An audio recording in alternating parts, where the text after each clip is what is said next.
Welcome, people, and thank you for tuning in. This is the Sports Underground podcast with Baron Graft. The revolution will not be televised, will not be televised, not be televised. And look who's coming up. Do you know how I get up to my game? Do you know? I have wrestled with an alligator. I done tussled with a whale. I done handcuffed lightning, throw thunder in jail. Just win, baby. That's the winner! And now, from Hot Box Studios in Burbank, California, which is literally an 8x10 box in Baron's garage, your host, Baron Graft. Hey, what is happening, folks? It's the Sports Underground, episode number 51. Gonna depart from tradition just a little bit. I usually do players and jersey numbers for each episode, but given the events that have transpired over the last couple of days, I'm going to make this the honorary Al Davis episode of the Sports Underground. Al Davis, legendary owner of the Oakland Raiders. He was a pioneer in a lot of ways, a rebel, always at odds with the NFL. Just a fantastic owner. You can't. The one thing you can never argue about Al Davis was his passion for football and his commitment to winning. Some things I like about Al Davis. You know, Al Davis was the first NFL owner to hire a black head coach. Also the first NFL owner to hire a Latino head coach. So whatever you want to say about Al Davis, he did a lot right. And may he rest in peace. That's my shout out to Al Davis and Raider Nation. That franchise experienced a lot of success on his watch. So, here's to you, Al Davis. Episode number 51. Going to talk NFL in the opening side of the show. We're going to get into a little Major League Baseball and college football to close out the show today. And, boy, what a wild week in the NFL in Week 5. Not really. I mean, the games kind of were predictable in a lot of ways to me, in that most of them I still just don't even care about, despite the fact that they were kind of interesting.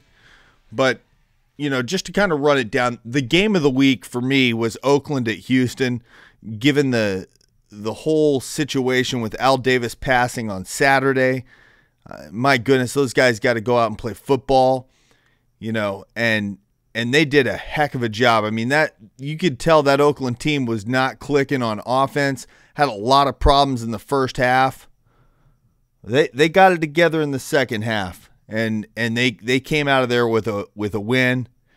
So hats off to the Oakland Raiders. They never quit in that game. I did notice something in that game, and it made me think about it, is, you know, they've got Sebastian Janikowski, which is probably the best kicker in the NFL right now, one of the best kickers the game has ever known.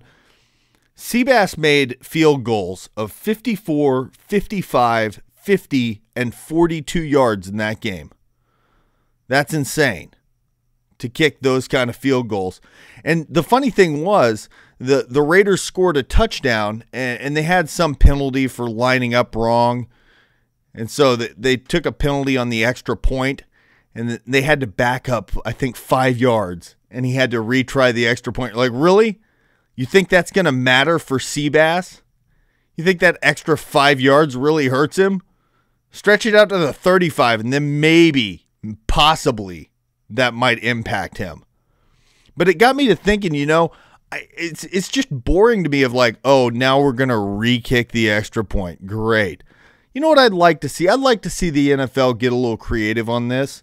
I say, if you have a penalty on the extra point try, you don't get to try the extra point. Back them up 5 yards, or don't. Actually, don't even back them up 5 yards. You get a penalty on the extra point, take your field goal unit off the field, bring the offense back out, because now you got to go for 2. If your extra point team takes a penalty, throw them off the field, make the offense go for 2. You can't tell me that wouldn't make the NFL more exciting. I think that would be a great twist to the game. So that was my game of the week. Just a hard-fought game both ways. Defenses played great. You know, just a real blood and guts game. So I loved watching that game. I'm going to run down the other games in the NFL. Green Bay at Atlanta, that's what I build as my game of the week going into the weekend, and that game really did not disappoint for me. I thought, watching the first half, I thought this is it. This is the week that Green Bay is gonna slip. But boy, they came back in startling fashion in the second half. And give Aaron Rodgers credit. He played a heck of a football game. And their first two drives of the game, the first drive was derailed by a fumble. And in the middle of the second drive, they lost their left tackle, Chad Clifton, which that could be a big blow for them. He protects Aaron Rodgers' blind side. And in that same drive, they took 2 sacks that pushed them out of field goal range, and they had to punt. So they were quickly down 14-0, and a lot of teams would have folded up shop. Playing a tough team like Atlanta, in Atlanta, a lot of teams would have folded up shop. So give Green Bay a lot of credit. They played a heck of a football game there. A game that I took notice of, and only because really of one play, was the Saints versus the Panthers. And I don't know if you guys saw this or not, but in this game, Steve Smith catches a football, runs it in for a touchdown, and kind of cruises into the end zone. And New Orleans safety Roman Harper came in very, very late, well after Smith was in the end zone, way, way late, and just takes a big cheap shot on Steve Smith. And, this is one of those things that I'm sure Harper's going to get fined, but let me tell you something. If the NFL was serious about player safety, and if they were serious about setting the right example for the collegiate and the high school and the junior high school ranks of football players in this nation, they'd have thrown him out of that game right then and there.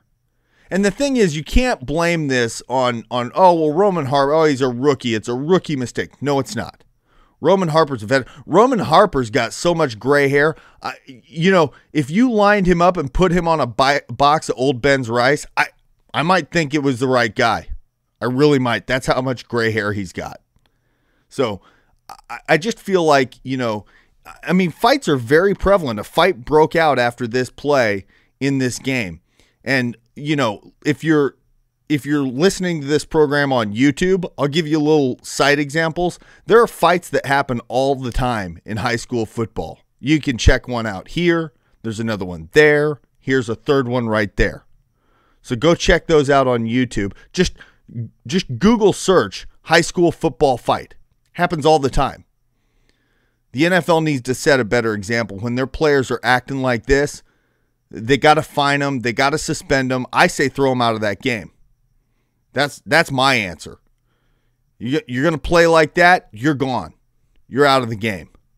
And that's if they were truly concerned about player safety, if they were truly concerned about setting the right example, all of these lofty ideals that they purport to have regarding, helmet-to-helmet hits and concussions and player safety, if they were really serious about that, they better start doing something about plays like this too.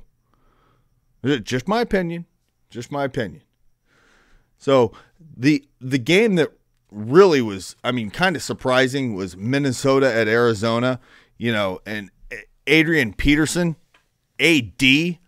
By the way, I get tired every once in a while. I still hear a television analyst refer to Adrian Peterson as AP. Now, look, I made that mistake too, but it was when he was a freshman in college at Oklahoma. I called him AP, and I was corrected by the college football savant, actually. His nickname's AD, stands for all day, because that's how he runs on you, all day long. AD went off. 3 touchdowns in this game. And it's funny because you saw the formula. The first Minnesota drive, it was Peterson runs for 4 yards, then incomplete, punt, 3 and out. The next drive starts, incomplete pass, then they just went AD, touchdown. And then they picked it right back up on their third position. AD 24-yard touchdown. And that's off a Kevin Kolb interception, set up their second score. And then their fourth possession was set up by a Kolb sack and fumble. So you got to wonder, I mean, if you're in Arizona, you really got to be wondering if you've got the right guy at this point, because Kolb has not impressed. He was 11 for 22 with 104 yards, 2 big sacks on him in this game, threw an interception, had just a 44.5 passer rating. That's terrible. Moving on, Tampa Bay at San Francisco. I made a grave error in my fantasy football team, and this is why I hate fantasy football. I had to start a different defense this week because my regular defense was on a bye week. I picked the Tampa Bay defense. Oops. They gave up a 48 dime to the Niners. Ouch. You know, this Tampa Bay team, we might be a year early on them. They look like they're experiencing some growing pains. But just for the record, Carlos Rogers for San Francisco got a pick in this game. He's a very good player, in case you hadn't noticed. He's very good. Alex Smith played very well, threw 3 touchdowns, had 127.2 passer rating. And it got me wondering, is Jim Harbaugh magic? Because before Jim Harbaugh, Alex Smith looks like he couldn't have hit water falling out of a boat a lot of weeks. And now he looks like he's on track to be a good quarterback. And it makes me wonder, because back in 2004 when Alex Smith finished 4th in the Heisman voting, I made a bold statement. I said, I think Alex Smith will experience more success at the NFL level than any of the 3 guys that finished ahead of him. Those 3 guys, Matt Leinart won the Heisman. The aforementioned Adrian Peterson came in second. Jason White of the Oklahoma Sooners came in third. Now, I feel like Leinart and White, we've got that right now. He's got a long road to hoe before he's going to overcome AD. But I'll tell you what, if he keeps playing this way, I mean, the sky's the limit. The guy's got a great arm, and it makes you wonder if he just didn't need the right coach. The other game that I got to watch was Philadelphia at Buffalo, and get ready if you're in Philly, because this was a rough weekend. The Phillies get eliminated from the playoffs by the Cardinals, and now they lose to Buffalo, and it's an ugly game. And the whole season is kind of encapsulated by Jaquay Parker, who takes a penalty on 4th and 1 with the game on the line, like a minute and a half left. Just don't jump, and you're going to get the ball back. He jumped. It's just a lack of discipline. And, Michael Vick threw 3 interceptions, and, the last one's not on him. Jason Avant's got to catch that ball, but, the first interception was tipped at the line of scrimmage. I said in the preseason that, he's short. His arm slot is like a 3/4 delivery. He's going to get a lot of balls tipped, and that's what happened. And then his second interception was just terrible. He was under a lot of pressure. You got to throw that ball away. Whatever you do, you can't throw that ball to the middle of the field. He did that. So, more bad decisions. He did get 1 rushing touchdown, but took a big shot doing it. So, watch out for that. Moving to San Diego at Denver, longtime listener of the show, Dan Morrissey, pointed out, hey, Barron, whoa, Tim Tebow got in the game. And he did, because Orton was terrible. Tebow gets in the game, and he ran for a touchdown. Okay, that's kind of Tebow's thing. That's what he does. And he threw a passing touchdown, but it was really just a dump screen with a bunch of yards after the catch. So he gave them a chance to win. I'll say that. But I kind of get the feeling that ultimately that's what Tebow's going to be, is a guy that gives you a chance to win and nothing more. The Jets played the Patriots. The Jets are a mess right now. They got 4 sacks on Brady, but it was either sack or no pressure. And Brady's going to pick you apart if you do that. They couldn't stop the run. New England ran for over 150 yards. That's a rough ticket, man. It's a bad deal. And then the other game that I kind of watched was I watched Cincinnati at Jacksonville. It makes you wonder, Jacksonville, I mean, they can't even hardly get the field painted correctly. And it's gotta make you wonder what's going on there. So that's it. Player of the week, Aaron Rodgers and Adrian Peterson. That's the NFL.